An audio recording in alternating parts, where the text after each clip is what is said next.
Эфирде кабар маалымат программасынын дүйшөмбү күнкү чыгарылышы. Студияда Айжамал Олжобай кызы. Саламатсыздарбы? Алгач негизги окуялардан кыскача. Ансар Групп кооперативинин жооптуу кызматкерлери кармалды. УКМК төрагасы Камчыбек Ташиев Кыргызстанга өттү делген жерлерди атады.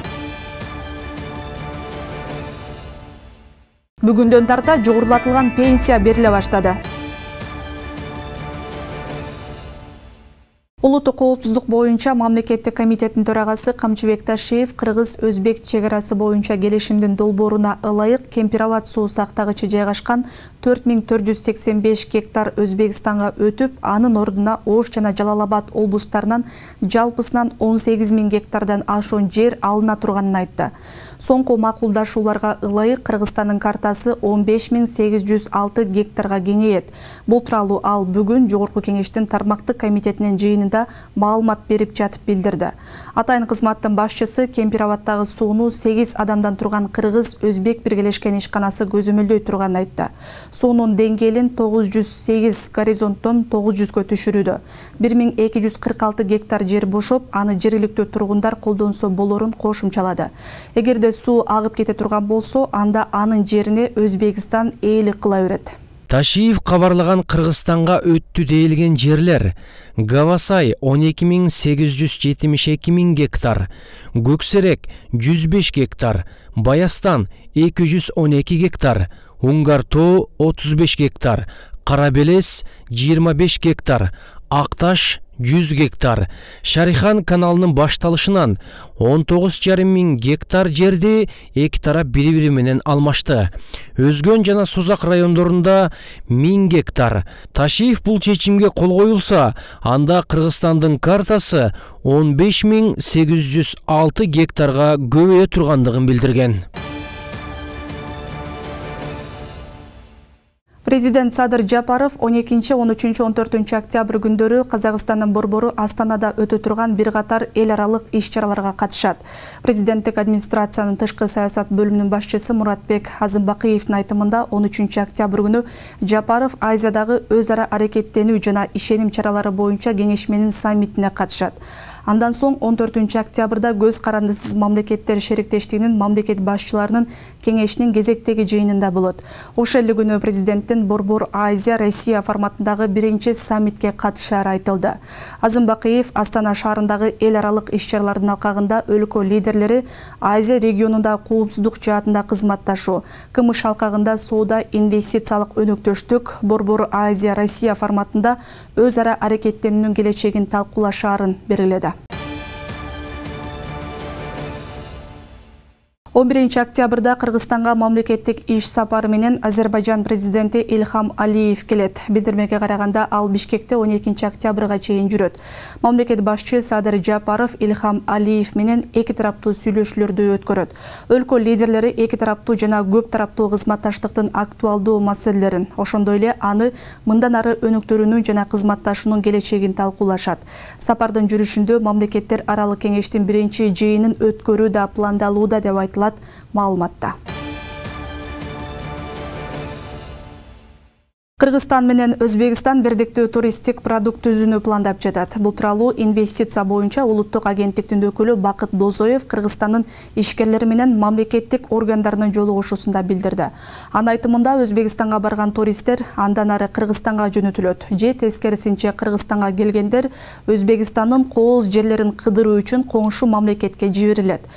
Дозоев аталган долбоор жакын арада ишке ашат деген ниетин билдирген. Ал ошондой эле ЯЭПтин алкагында импортту алмаштыруу жана биргелешкен ишканаларды түзүү боюнча чоң иштер жасалып жатканын кошумчалады.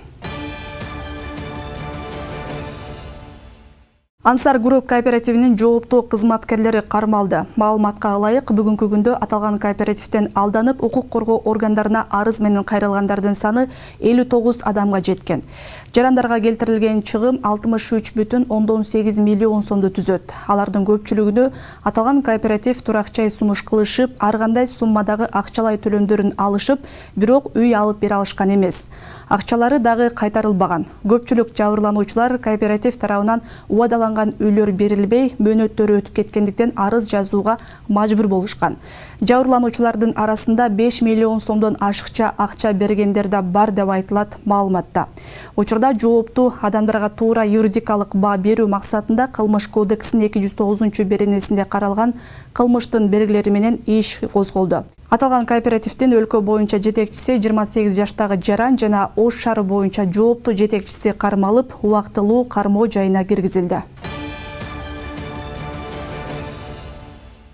16-17 сентябрдагы Тажикстандын кол салуусунан эвакуацияланган 136.770 жарандын 130.650-сү туруктуу жашоочу жайларына кайтты. Калган 6.000ден ашуун жаран убактылуу жашоочу жайларда күн кечирүүдө. Бул тууралуу Өзгөчө ыкыдалар министрликтен билдирди. Маалыматка ылайык, алардын 1145-и убактылуу кабыл алуу жайларына жайгашкан. Анын ичинен 13-ü Ош шаарында, 17-си Жалал-Абад облусунда, Ысык көлдө 59, Чүйдө 838. Ал эми жарандардын үйлөрүнө 4975 киши жайгашкан. Ушул тапта облус боюнча 372 турак үй бузулуп тазаланган. Лейлек району боюнча жараксыз абалга келген 101 үй бузулуп тазаланды. Чек ара бөлүктөрүндө материалдык ресурстар менен тамак аштын жетишсиздиги тууралуу социалдык тармактарда тараган маалымат чындыкка дал келбейт. Бул тууралуу УКМКнын чек ара кызматына билдирди. Кыргыз-Тажик чек арасындагы бөлүктөр жана өткөрүү пунктлары нормага ылайык бардык түрдөгү материалдар менен 100% камсыз болгон деп айтылат билдирүүдө. Маалым болгондой, Баткен облусу боюнча чек ара кызматынын өздүк курамы кийим-кече жана жеке коргонуу каражаттары менен толук камсыздалган. Кызматтын өзгөчөлүктөрүн эске алуу менен чек ара заставаларында 2023 жылдын июнь айына чейин узак мөөнөткө сакталган тамак аш азыктары сатып алынат. Тез бузулуучу азык-түлүктүн запасы 3 айда бир жолу толукталат дешти УКМКдан. Кыргызстанда 4-октябрдан 10-октябрга чейин 90 адам коронавируска чалдыкканы лабораториялык жактан тастыкталды. Бул тууралуу ооруларды алдын алуу жана мамлекеттик санитардык эпидемиологиялык көзөмөл департаментинин басма сөз кызматы билдирди. Аталган мекеменин маалыматына караганда, азыр өлкөнүн бардык аймагы жашыл зонада. Ушул жылдын 9 айында COVID-19-дун 21502 учуру катталды. Анын ичинен 19495 учур лабораториялык түрдө жана 2007 клиникалык эпидемиологиялык негизде тастыкталды. 1-октябрдан тарта пенсионерлердин пенсиясы 1700 сомдон 3400 сомго чейин жогоруларын өлкө башчысы билдирген. Ага ылайык пенсиянын орточо өлчөмү республика боюнча 6093 сомдон 8080ге чейин көтөрүлдү. Мындай аракеттер мамлекеттин социалдык саясатын, жашоо сапатын жана бакубатчылыгын жакшыртуу максатында ишке ашкан. 15 жылдан бери пенсия алган Калбы Өмүрзакова да буга чейин пенсияга мындай суммада акча кошулбаганын, улгайган адамдарга көңүл бурулар жакшырып жатканын айтып кубанууда. Иш мынчалык кошкон эмес, белгилер 500, 300дөн 250ден кошуп жүргөн мурункулар. Эми азыр ушуга рахмат. Жалал-Абад шаарынын тургуну Калбы Өмүрзакова пенсия курагында жашап жатканына 15 жылдан ашкан. Алган пенсиясы жыл сайын көбөйүп олтуруп 7100 сомго жеткенин айтат. Эми жогорулатылган шартта 9000ге жакын алып калам деп кубанып турган чагы. Калбы апа калктын жашоо деңгээлин көтөрүүгө бел байлаган өлкө башчыга ыраазы. Мейли дейбиз, рахмат ошого, Садырге рахмат. Иш мынчалык кошкон эмес, белгилер 500, 300дөн 250ден кошуп жүргөн мурункулар. Эми азыр ушуга рахмат. Кудай колдосун, Садырды камчына Кудай колдосун, жамандык болбосун иш. Эми жакшына болуп заман болуп келетканда мантип уруш болду, үйлөр талкаланды. Ошолорго дагы кетип атат, өкмөттүн каражаты кетип атат да. Бул мезгилге чейин пенсионерлер иш тажрыйбасына жараша ар кандай суммада алышчу. Кошулду эле дегенде 300-400 сомго кошулчу. Ал эми азыр бул 33%га же орточо эсеп менен 2000 сомго көбөйгөн. Буга чейин алган акчалары эч нерсеге жетпей кыйналган жарандар учурдагы көңүл бурууларга кубанышат. Садыр Жапаровтарга чоң рахмат. Ушу пенсионерди узатып, сыйлап, biz razıyız, şulardan işi algacısın, desörtleri çın basın, zamanımız tınç basın, jakşı zaman basın, el jurt aman basın, bir güne canağında topolundan Kuday saktasın. 10 yıl çok kaldı çıkarıma. O zaman 6300 boğan, hazır, bana 8.000 aldım azı. 1.700 so'm qo'shilibdir. Жалал Абад шаарында ушул тапта 9000 пенсионер болсо, алардын баары бүгүнтөн тарта жогорулатылган шартта пенсиясын ала алышат. Ал эми пенсияны көтөрүүгө октябрда республикалык бюджеттен 2 миллиард 395,8 миллион, социалдык фонддон 1 миллиард 341,3 миллион сом бөлүнгөн. Буга чейин пенсия өлчөмү орточо 200-300 сомго көтөрүлгөн болсо, бүгүнкү күндө жалпы өлкө боюнча 1700дөн 3400 сомго чейин жогорулаган. Пенсиянын көбөйгөнү базовый бөлүгү көбөйдү 1390 сомго. Ошо 1 октябрдан баштап туруп базовый бөлүмүн, пенсиянын базалык бөлүмү 3170 сомду түздү.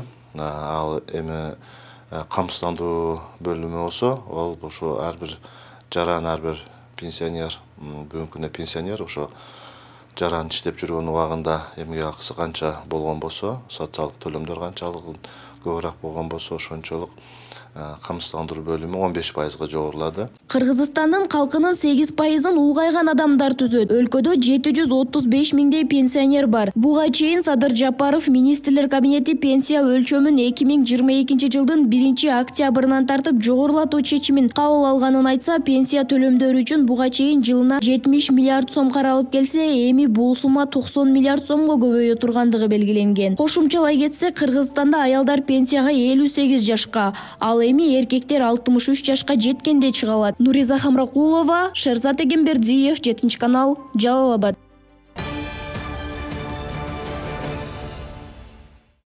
Жалал Абад шаарында баш паниексиз жүргөн сел-саяктар көбөйдү. Топтолуп мас абалында олтурган жарандарды каланын так борборунан улам кезиктирүүгө болот. Жергиликтүү бийлик коомдук коопсуздукту камсыздап, аларга карата рейдтик иш-чараларды өткөрүп келет. Бирок бул натыйжасыз болууда. Ага аймакта сел-саяктардын саны көбөйүп жатканы далил. Бир тарабынан олуттуу чара жоктугу да көп таасир этүүдө дешет. Кийинки материалда сөз болот. Бул эми жакшы көрүнүш эмес да, мындай шаарды борборуда мындай жатса алкаштар.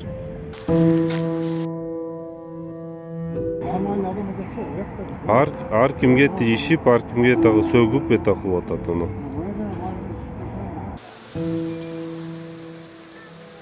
Ичип алып жатат, кой десең, бир нече жолу айткан могул жерде жигиттерчи. Ошо шаарды ортолугунда ушундай болуп турса, жакшы көрүнөбү? Жалал Абад шаарында баш паниексиз жүргөн сел-саяктар жана кайырчылар көбөйдү. Топтолуп мас абалында олтурган жарандарды калаанын так борборлорунан, эс алуучу аллеялардан улам кезиктирүүгө болот. Бул жагдайга шаар тургундары да социалдык тармактар аркылуу улам сын пикирлерин айтып келет. Күнгө мен ушул жер сасыйт бул жер. Шаарда сел-саяктар, тилемчилер, алкаштар көбөйүп кетти. Болгондо дагы мына биздин шаарыбыздын борборуда жер өкмөктө отурат. Кала аймагында коомдук коопсуздукту камсыздоо максатында мындай сел-саяктарга өткөн жумада рейд уюштурулду. 2 саат аралыгында 20дан ашык жаран мас абалында кармалып, милициянын шаардык бөлүмүнө жеткирилди. Сел-саяктардын басымдуусу облустун башка райондорунун тургундары экендиги белгилүү болду. Алардын кол издери алынып, өздүгү такталган соң үйлөрүнө жөнөтүлдү. Азыркы учурда булар 20га жакын шаардан алып келинди. Азыр кол издери алынып, өздүктөрү такталып атат. Кыргыз Республикасынын 2021 жылдагы 5 майындагы 60 мыйзам негизинде бул жарандардын жашаган жерлерине алып барып, жергиликтүү бийликтерине атайын менен тапшырып атабыз. Мындан сырткары буларга алдын алуу профилактикалык иштер жүргүзүлүп атат. Бирок тийиштүү кызматтардын мындай рейдтик иш-чарасы натыйжалуу жыйынтык бербей келүүдө. Ага мыйзамда олуттуу чара көрүүнүн жоктугу башкы себеп дешет. Үйлөрүнө жеткирип коюу менен бул маселе чечилбейт. Кайсы бир деңгээлде эмгекке тартуу же олуттуу чара колдонуу жактарын ойлонуу зарыл. Суранам, могул жерде билесиңер, алкаштар дайыма отурат, сел-саяктар отурат. Биздин милиция апарат, үйгө апарып коет. Милициядан мурун кайра келип алат аларчы. Бул үйгө апарып койгон иш-чара эффект бербейт деп ойлойм да. Мурдагыдай вытрезвитель, жанагындай камап, бир 10-15 сутка камап, эгерде мыйзамды бузган болсо, ошондойлорду чыгарып койсо, ошондойлор азаябы эле, келбей коебу эле деп ойлойм да. Тийиштүү кызматтар муну менен катар кайырчылык менен алек болгон жарандарга да эскертүүлөрдү берип келет. Ага карабай жер астынан өтүүчү өтмөктө. Адамдар көп жүргөн жайларда кайырчылык кылгандар да көбөйдү. Бул багытта рейдтик иштер жүрүп, аларды да үйлөрүнө жеткирүү аракеттери көрүлдү. Сентябрь айында эле 2 рет рейд жүргөн, бирок жыйынтык болбой жатканын мындайча түшүндүрүшөт. Биздин шаарыбыз Жалал Абад областынан борбор болгондуктан бизге сырттан, өзүбүздүн областын аймагынан сырткары мына буга чейинки рейдтерде белгилүү болгон да бизде ушул Ош областынын аймагынан дагы өлү тектүү жарандар аябай көп келет экен да. Бизде мыйзамда жок экен аларга кандайдыр бир жаза колдонуучу. Ошондуктан аларга түшүндүрүштерин жүргүзүп, кандайдыр бир кылмыштарга аралашпасын, кылмыштарга барбасын, ошолордун алдын алайлы деп, ошол бармак издерин алып түшүндүрүштерин жүргүзүп, анан жашаган даректерине гана жеткирип коя алат экенбиз да. Ошондой иш-чараларды бат-баттан эле жүргүзүп атабыз, бирок кандайдыр бир чараларды, жазаларды колдоно албайт экенбиз да. Ошондуктан алар кайра эле шаарыбызда чынын айтыш керек, пайда болуп калып атышат, келип калып атышат дегендей. Алдыда мындай багыттагы рейдтер тынымсыз улантылары айтылат. Кошумчалай кетсек, Жалал Абад шаарында башпаанексиз калган сел саяктар үчүн кыш мезгилинде атайын жай уюштурулат. Ал жерде тамак аш менен да камсыз алышат. Бүбүсара Орозалиева, Шерзат Эгембердиев, 7 канал, Жалал Абад. Жалал Абад шаарында муниципалдык жаңы базар расмий ачылып пайдаланууга берилди. Муну менен шаар бийлиги каланын иретсиз борборун ошол жака көчүрүп, унаа тыгындарын азайтуу максатын көздөшкөн. Аянты жалпы 3 гектарды түзгөн базар заманбап шартта бардык талаптарга жооп берет. Мында азык-түлүктөн тартып, кийим-кече, ар кандай буюмдардын баарын табууга болот. Бул үчүн 1000ге жакын соода түйүн каралган.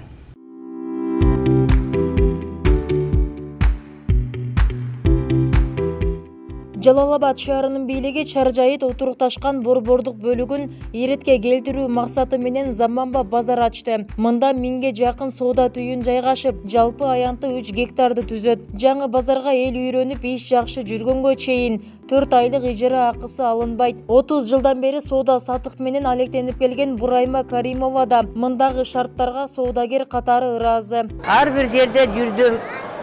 Места жок, ачыгын айткандачы кызым, мен шартка жараша алсам алат элем, албапмын. Ар жерде бир жерде турдум кызым, анан ушу местаны кылды. Шарты өтө жакшы.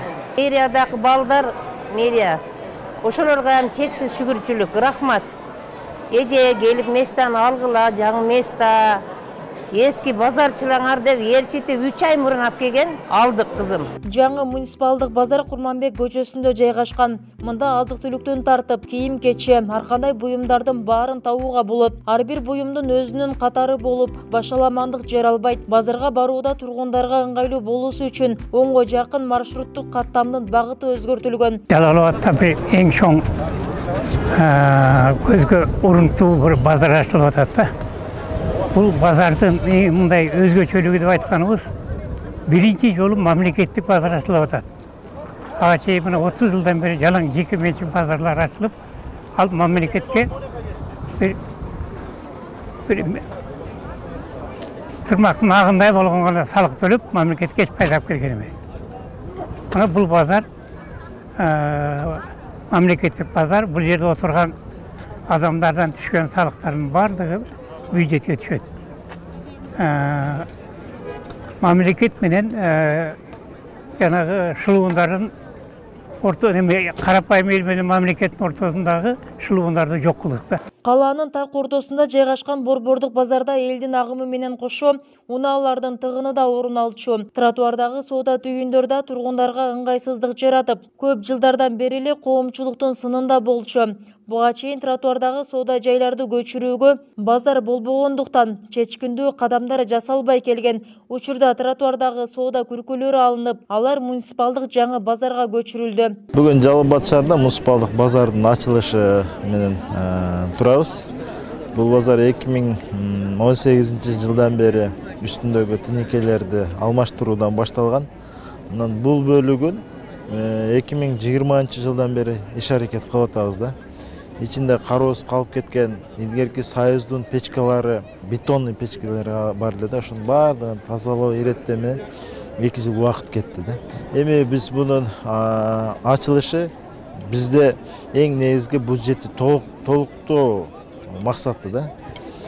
Бюджетти толуп турса, биздин мектеп, садик, жолдор эл үчүн пайдаланууга бизде акча каражаты толук кандуу табылып калат эле. Базарды бул абалга келтирүү да оңой болгон жок. Курулуш иштерине шаар казынасынан 50 миллион сомдой каралган. Учурда шаарда ар кандай багыттагы 10 базар бар. Алардын бирөөсү гана муниципалдык болсо, калгандары жеке менчик. Акыркы 3-4 жыл аралыгында борбордук базарда 2 ирет өрт чыгып, сатуучулар 100 миллион сомдон ашуун чыгымга кириптер болгон. Шаар казынасына жыл сайын базарлардан салык иретинде 17 миллион сомго жакын каражат түшөт. Ал эми бул жаңы базардан мэрия бир жылда 45 миллион сомдой киреше табуусу күтүлөт. Бүбүсара Орозалиева, Шерзат Эгембердиев, 7 канал, Жалал Абад.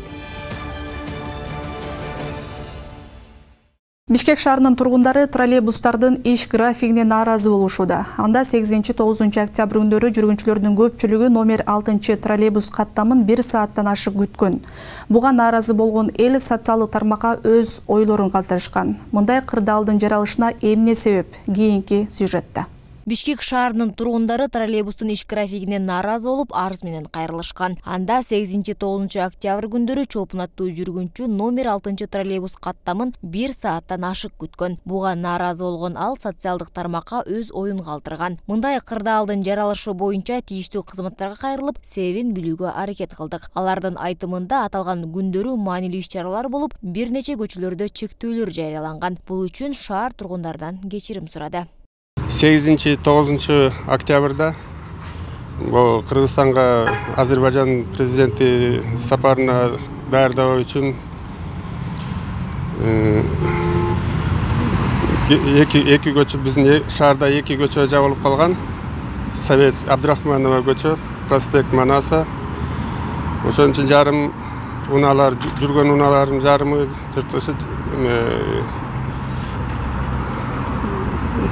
троллейбустар 1 сааттан ашык туруп калышкан, жолду жабылып. Анан бүгүн болсо 10 октябрда. Азыр 6 маршрутта 9 машина жүрүп атат. Интервалдары 10 минут, 12 минут. Шаардык жүргүнчүлөргө троллейбустун управлениядан кечирим сурайбыз.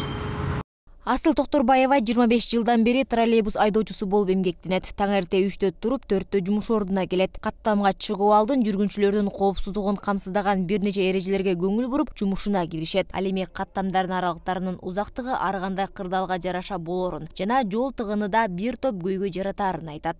Этияттык менен айдап, жол эрежесин бузбай, этияттык менен айдайбыз. Бул жерде иштеген кыздар көп. Аялдар, кыздар, кыз келиндер, аялдар көп. Бишкек шаарында 130 троллейбус, 80 автобус эл кызматында. Ал эми жеке менчикчи автобустарды кошкондо коомдук унаалардын жалпы саны 2,5 миңди түзөт. Бул шаар тургундары үчүн жетишсиз. Мындай тартыштыкты эске алуу менен мэрия тийиштүү аракеттерди жүргүзүүдө. Бүгүнкү күндө мэрия тараптан кандай жумуштар, иш-чаралар жүргүзүлүп атат? Бул 3 каржы булагы камтылган. Биринчиси бул жергиликтүү бюджеттен 1 миллиард акча каражаты каралган. Ал боюнча 130 даана автобус сатып алуу боюнча келишимге кол коюлган. Процесс жүрүп атат бүгүнкү күндө. Андан тышкары Азия өнүктүрүү банкы жана Европа өнүктүрүү банкы тараптарынан акча каражаттар каралган. Жарымысы кредит, жарымысы гранттык негизинде. Алардан дагы жана 120 электробус сатып алуу боюнча, анан 240 автобус сатып алуу боюнча каралган жумуштар. Бүгүнкү күндө өзүнүн планы боюнча жумуштарыбызды алып барып атабыз. Каттамдардын аралыгынын созулуп кетишинин бирден бир себеби жол тыгындары. Бул тууралуу шаардык транспорт департаментинин директорунун орун басары Нурбек Сагынбек уулу билдирди. Анын айтымында айдоочулар жол эрежесин сактабай, коомдук унаалардын ишмердүүлүгүнө тоскоолдуктарды жаратат. Ошого карабай, коомдук унаалардын айдоочулары белгиленген мөөнөткө кечиксе, анын себебин сөзсүз түрдө түшүндүрүп беришет. Сиздер айтып аткан факт боюнча тапшырмалар коюлду. Алар боюнча троллейбус башкармалыгында түзүлгөн жумушчу топ бар.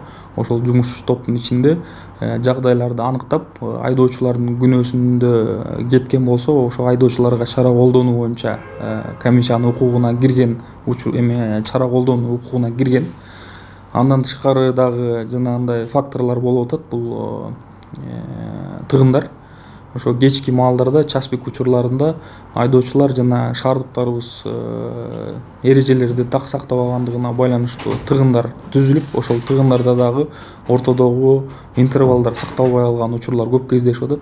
Белгилей кетсек, 2014-2015 жылдары кече автобустардын саны 5000ге жакын болсо, азыркы учурда 1700-1800 гана түзөт. Бул 6-7 жыл аралыгында 3 эсеге кыскарган.